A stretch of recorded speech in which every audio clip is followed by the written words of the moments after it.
Hey there! Today we'll have a look at a pen that was lent to me, and it's by one of my favorite brands, so I was quite pleased to be able to try this out.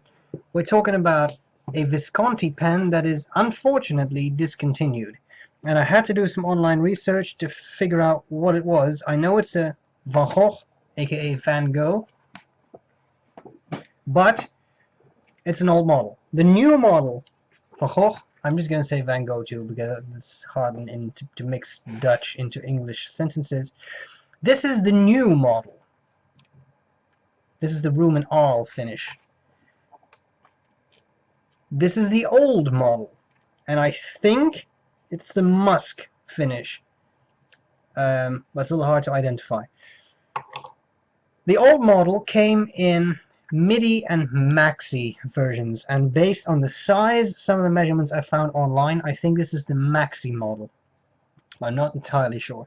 What I can tell you is that I will be on the lookout for a Van Gogh. I have to return this to the owner, of course. I will be on the lookout for a Van Gogh Maxi because I love this pen. It has really cool features. So very short description. A couple of things that are really nice about it is that they used a cellulose acetate for the body. It's a natural resin, so it's not acrylic, it's not celluloid, it's something different, and I like that. It has a very nice finish.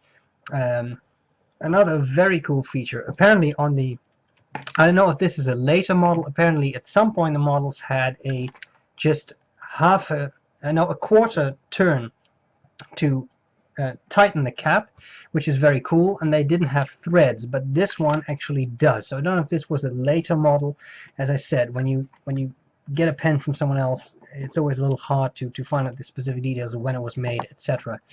One final thing that's very, very cool is the clip. It is very springy, as you can see, which many Visconti pens are, but the cool thing about this clip is that here you've got the clip, and then if you turn the cap around, here you see a screw. And at first I thought, wow, that's a weird place to put a screw. But you can actually tighten that or loosen it, and that will adjust the springiness of the clip, which I think is very cool because I don't know of any other pens that can do that. And I'm sure there's going to be people out there who are going to correct me and call me on that, but this is the only one I know. Okay, let's cover the parts of the pen. I'll tell you what I like about it, what I don't like about it. I'm sorry. And then I'll do a writing sample. The finial of the cap. There is absolutely nothing. No model, no logo, nothing. Just that. And then you have the clip. Well, I've already shown you the clip. It's a Ponte Vecchio in Florence. That's what it's based on. You see this really nice material here, which I really very much enjoy. The screw, of course, the springiness of the clip. And here you have a large center band. Now that center band was made because of that system I told you about that some of these models had, where you just had to do a quarter turn to make the cap click in place. That puts quite some stress on the cap, and that's why they made a very broad center band. As you can see though, on this pen there are threads, so that system was not used, I think. Here we have the section. I really like the end of that section with the Visconti V, that nice knurled pattern, and then here you have the nib.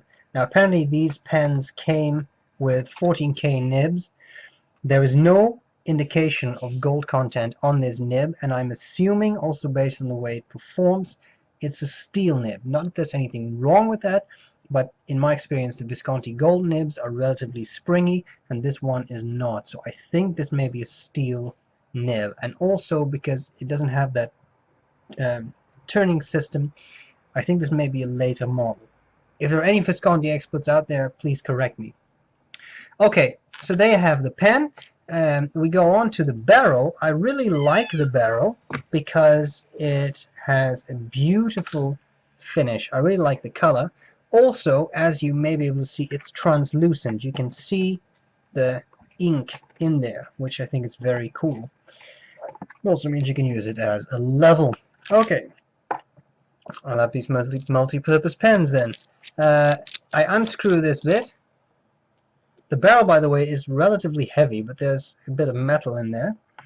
You can see it takes a converter, but you may be able to see it doesn't screw in all the way. You see that? You can't screw it in any further. and I understood that some of these, the MIDI model doesn't accept converters at all. I don't know if it's true because I haven't been able to try out one of these models, but that's what it says.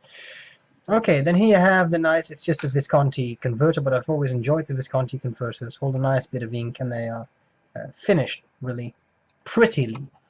Okay, and just to hold this up, maybe this gives you a bit of an idea of the transparency of the barrel. Alright, so a very fascinating pen, and a lot of thought went into this.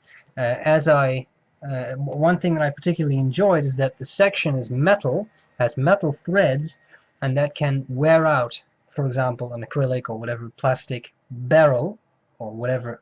It can also be the other way around. We have a metal barrel and a plastic section. It can wear out the threads, the metal wears out the threads on the plastic or the softer material very easily. But as you can see in this barrel, there's actually a metal bit in there that is threaded, so it's metal on metal threads. Nice bit of engineering that actually works well. And then the cap on the inside actually has that cellulose acetate, and the barrel threads are the same material. So I think that is particularly cool. Okay, what do I like about it and what do I not like about it?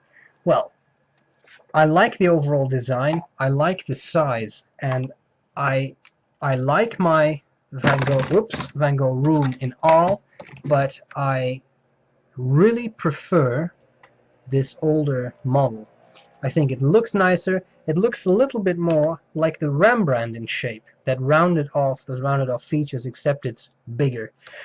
I think the size of this old model is very pleasant, a very pleasant pen to use unposted, and then it's really nicely balanced because there's a lot of metal there and just the cellulose acetate there, so that makes for a very good balance. It's not top heavy. You can post it, and then of course it will get top heavy, it'll also get quite big, but for me, a very nice pen to use unposted. It's a pity I couldn't assess the material of the nib very well, but I like the nib, no matter what it is.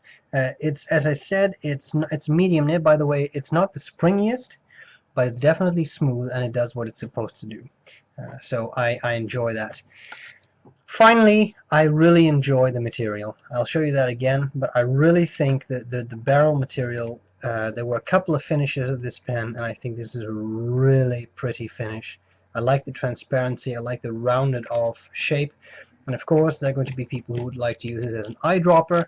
Well, as I said, there is metal in there, so I don't know if that's a very good idea. Things I don't like about it, well, when posted it's a little top heavy. That's an easy comment to make. I still find it comfortable though. I am personally not too sure about this huge center band because it's such a nice model. I'm not sure if I would really put that on. I think it distracts a little bit from the whole pen. Then again, I understand that for that twist system that does put stress on the cap, and I do think it's a good idea to have such a broad center band just for the strength of the pen. So I understand why it's there, but if I really have to nitpick, I could probably have done without it, or maybe have made it a bit more of a bronze color in this particular finish. That's really nitpicking. I think it's a beautiful pen, and as I said, I'll be on the lookout for one on eBay and such. Alright, let's take a couple of measurements. Capped, I have a length of 5.70 inches precisely. That's 144.8 millimeters. Uncapped, that takes off quite a lot. It's a big cap. It's 127.2 millimeters, and that is 5 inches exactly. The section diameter at the narrowest point is 0.42 of an inch. That is 10.7 millimeters. At the widest point, it's 11.7 millimeters. That's 0.46 of an inch. There we go. Weight, turning on the scale. Inked up, it comes in at 40 grams. That's not a light pen. And as I said, I really like the balance, and it's a really nice weight. Okay, thanks a lot for lending me this pen. I enjoy it. It's going to come back to you as soon as possible, maybe. And I'm just kidding. I think what we need to see next is a writing sample. That's what's coming up. I hope this was useful, and I'll gladly see you later. Bye! Okay, so here we go with Varroch Maxi.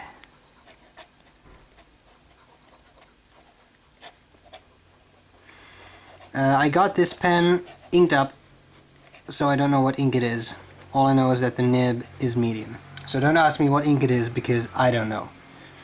It looks a little bit orange to me, and that's all I can tell you. Alright.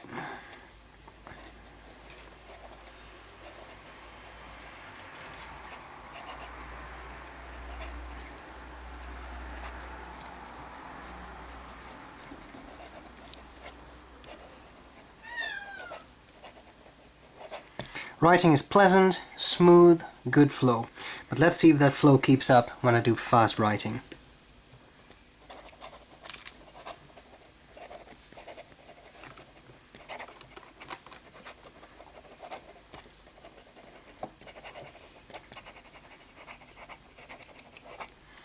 Good flow, no skipping, nothing. What about the wetness of this pen? Notice there was a bit of a startup issue there. The pen doesn't strike me as excessively wet. As you can see, it's not a super wet pen. Now, of course, it could be the ink as much as it is the pen, but this is paper that really elicits the wetness in pen. So, okay, let's look at the line variation. I really do believe it's a steel nib.